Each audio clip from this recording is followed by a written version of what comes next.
د اروپایي اتحادیې شازدپیرې ویرونوکا په خوست کې د ازمون میډیا ګروپ په مرکزي دفتر کې د خوست ولایت د سیمه ییزو رسنیو له مسؤلینو سره وکتل او د دوی ستونزې یې واورېدې.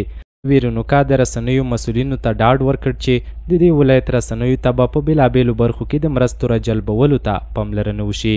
د رسنیو مسؤلینو په دې غونډې کې د خوست د رسنیو ستونزې لکه د مالي سرچینو کمښت، د ظرفیت لوړونې نشتون، د عصري ټکنالوژۍ نشتوالی له هغلې ویرونوکا سره شریکې کړې او غوښتنه یې وکړې چې په دې برخه کې ورسره مرسته وشي.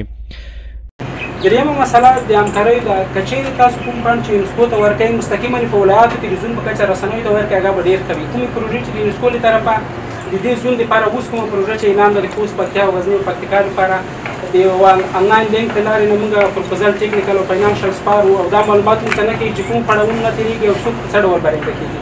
که کېږي دغه پروسه مستقیما رسنیو سره شریکه شي تر څو په منځ کې شفافیت او فساد له منځه لاړ. مرکزي دفتر چې دلته په خوست کې دی، په دغه ځای کې د خوست د رسنیو له ځینو مسؤلینو سره وکتل.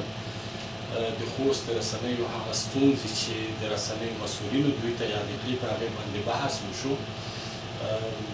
د اروپایي اتحادیې دغې شازدپیرې د ازمون میډیا ګروپ څخه مننه وکړه چې په ډېر ښه شکل، په ډېر داسې شکل چې په ټولو اصولو معیار هغه غونډه یې دوی لپاره نیولې وه.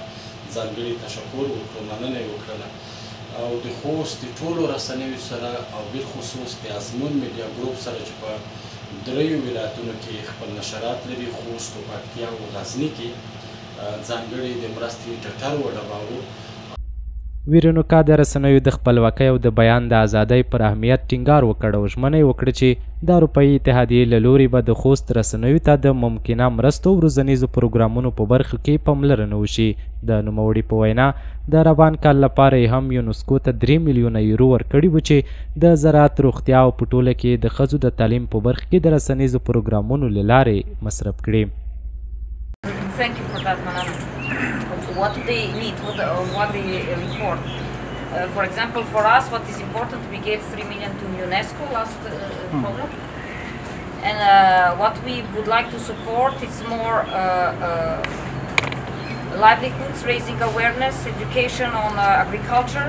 Today we talked about, farmers don't know which pesticide they can use, they cannot use.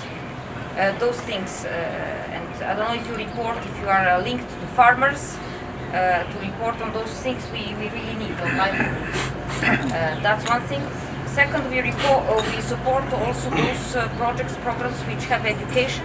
د سیمه ییزو رسنیو مسؤلینو هیله څرګنده کړه چې دا کتنه به د دوی د ستونزو د حل لپاره مثبت ګام وي او د نړیوالو مرستو په ترلاسه کولو سره به خپل کار نور هم پراخ او خپرنیز چوپړ به یې لا غني شي.